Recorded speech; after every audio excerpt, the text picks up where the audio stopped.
2 days before our wedding, she looked me in the eye and said, "I want an open marriage, a $50,000 credit card, and kids are nothing but a burden." So I walked away and left her to her independence. I was 29 when all of this happened, and at that age you believe you already have life figured out.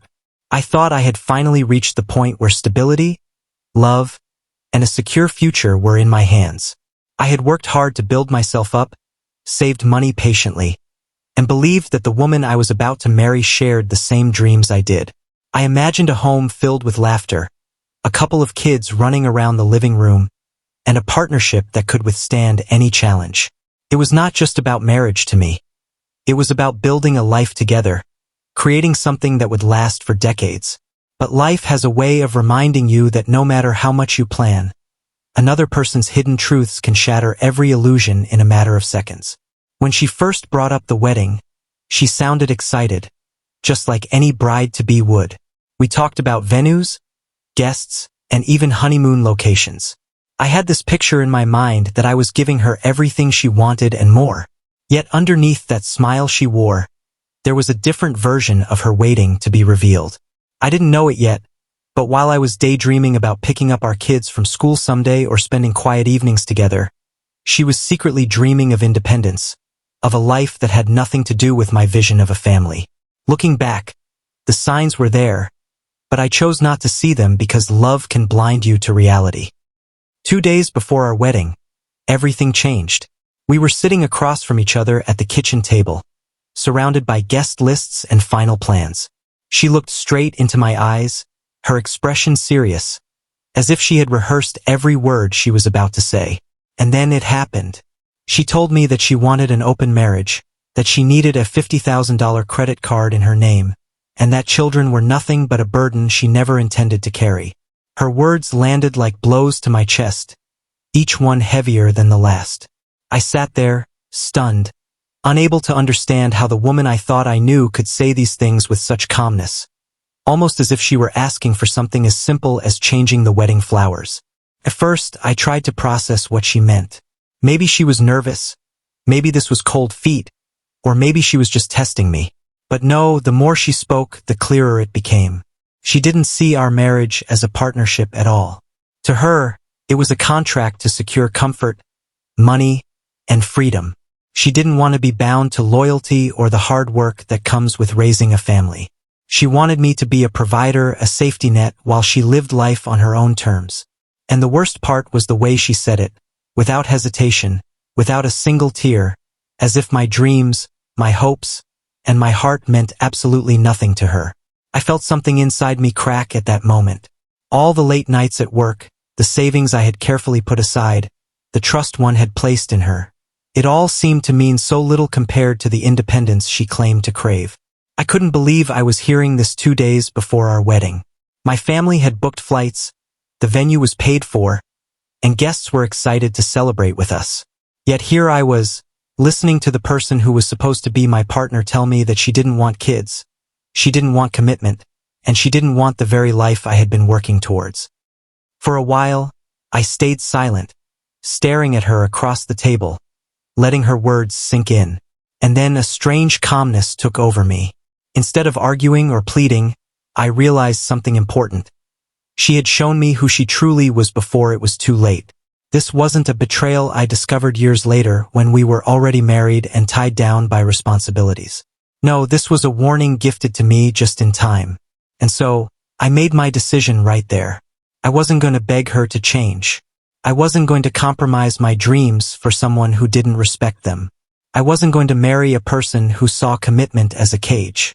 I told her, in the calmest voice I could manage, that if she wanted independence, she could have it. She could have all the independence she desired, just not as my wife. I wouldn't stand in her way, and I wouldn't argue about it. But I wouldn't be financing a lifestyle that destroyed my own hopes and values. I got up from the table, walked to the bedroom, and started gathering my things. She followed me, at first confused, then shocked, and eventually begging. She said she didn't mean it that way, that she was just speaking honestly, that maybe we could work something out. But I knew better. Once someone shows you who they really are, you can't pretend you didn't see it. I sat there in my apartment, just breathing slowly, trying to understand how my life could change so quickly in a matter of hours. Just a week ago, I was a man counting down the days until I would marry the woman I thought was the love of my life. I had everything set. The venue was booked, the guest list finalized, the honeymoon paid for, even my suit was hanging neatly pressed and ready. But now, instead of feeling the joy a groom should feel, I was sitting on my couch with my head in my hands, replaying the words she threw at me that afternoon. She had looked me dead in the eye with no shame, no hesitation, and said those words that would forever change the way I saw her. I remember the exact tone of her voice. It wasn't soft, it wasn't nervous, it wasn't even gentle. It was cold, like she had been planning to say it all along. She said she wanted an open marriage, as if I would smile, nod, and agree to share the woman I loved with strangers. She said she needed a $50,000 credit card because she deserved a life of luxury, and that my steady job, which I had worked hard to build over the years, just wasn't enough for her appetite. And then she finished by saying that kids were nothing but a burden, a weight on her shoulders that would crush the independence she cherished so much. Those words hit me like a knife to the chest. I had dreamed of having a family, of building a home together where laughter from children would fill the rooms. But she looked at that dream like it was trash she couldn't wait to throw away. As I sat there thinking about it, I realized something painful but true. This woman never loved me for who I was. She loved the idea of what I could provide. I was her safety net, her guarantee of stability, her way to look good in front of friends and family. But deep down, she didn't see me as a partner. She saw me as a wallet, as a convenience, as someone who could build the foundation while she lived a life of carefree independence. And the more I thought about it, the more I felt a burning anger inside me. I remember walking to the closet and seeing my suit again. I had picked it out with so much care, imagining the smile on her face when she would see me at the altar. But now, looking at it hanging there, it felt like a costume for a role I never should have played. I took it down, folded it back into the garment bag, and set it aside. That was my first silent act of rebellion, my first step toward taking back control.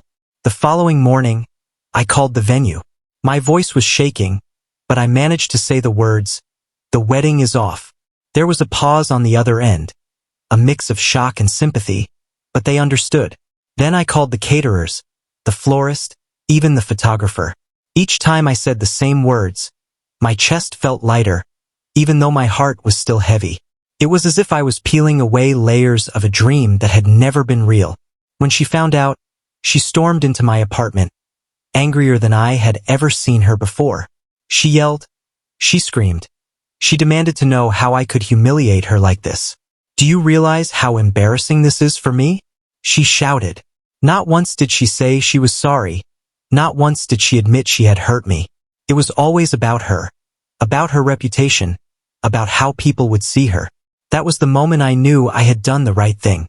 A woman who truly loved me would have broken down, would have apologized, would have shown even a single tear for what we had lost. But she showed nothing except rage that her plans for a glamorous life had been ruined. I didn't fight back with yelling. I just looked at her calmly and said, "You told me what you wanted, an open marriage, my money, and no kids.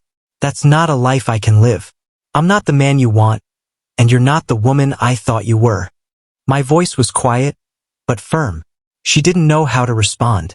She stood there, fuming, her hands clenched into fists, and for the first time, I think she realized she had lost control of me. Later that night, I packed away the last few things that reminded me of her. The photos, the little gifts she had given me over the years, the letters. I put them all into a box and tucked it away in the closet. Not because I wanted to keep them, but because I knew one day I would look back and see them for what they were, memories of a lesson learned. Walking away wasn't easy. Every part of me wanted to believe she could change, that maybe if I gave her more time she would realize what she was throwing away. But then I remembered the look in her eyes when she said those words. There was no doubt, no hesitation, no regret. That was who she truly was. And the man I am could never accept that. I learned something that day that changed me forever. Independence doesn't mean running away from love, responsibility, and family. Independence means having the strength to walk away from someone who doesn't value you, even when it breaks your heart. And that's exactly what I did.